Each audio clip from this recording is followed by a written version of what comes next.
No matter how much time passes, people will always remember the version of you where they had the most power. My sister was my disgusting father's favorite child. She called him daddy and still does, even though she's almost 50. This wouldn't be so bad if he wasn't such a horrible pervert man. About 5 years ago, after I found out my maternal grandparents died, I tried to call the funeral home and get more information about their deaths. I actually sent an email to an attorney. I had not seen or spoken to my grandparents since I was 18. The last time I saw them, there was no hard feelings. The only time me and my brother got to get away from our father's house growing up was when we visited our grandparents in Kerrville, Texas. Our sisters didn't visit them even half as much as they hardly ever visited them. So it was a sad surprise while in zero tolerance boot camp, I received a letter from my mother explaining how we were being quote unquote disowned, my brother and me. I was shocked and couldn't understand why. Apparently they were missing some diamond earrings, and since I was in a boot camp jail, it was a perfect time to pin it on me where I couldn't defend myself.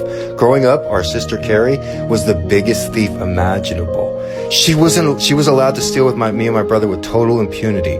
Once, she stole a copy of the VHS tape Forrest Gump from me.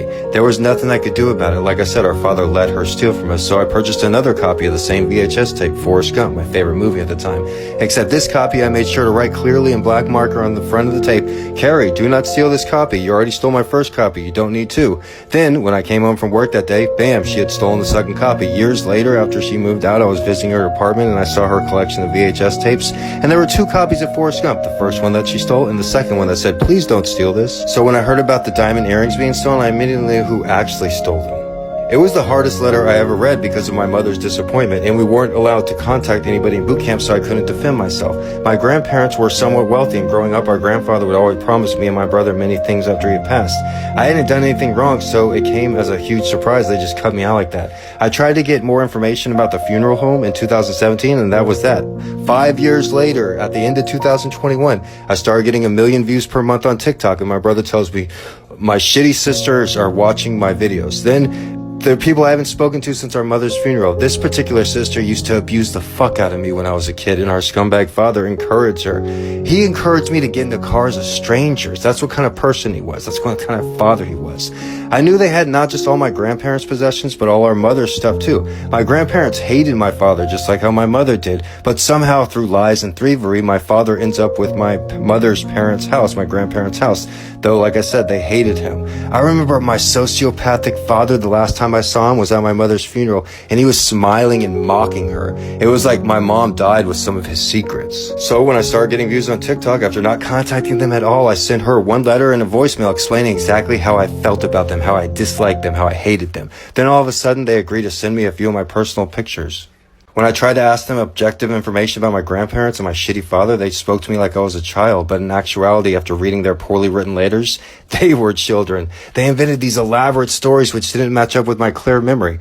How many brothers and sisters did my father have? I asked. What were their names? "Oh, your father hasn't seen any of them since he was 10.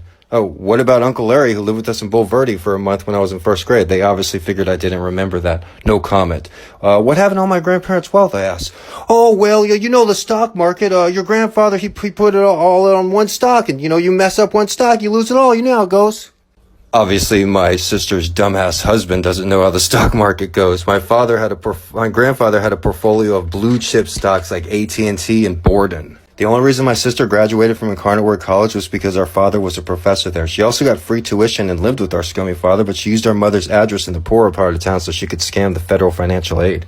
Her husband sent me an email that said, "You've been harassing me and my family for 5 years." I'm like, "What, bro? I didn't know you existed up until 2 months ago." And he's like, "You first harassed her in 2017 when you contacted the attorney." So I guess just me inquiring about my grandparents' death through an attorney, they immediately were like, "Get a restraining order! He's asking questions!" What are you hiding, bro? Because I don't want anything to do with you. No matter how much time has passed, people will always remember you the way they had more power over you.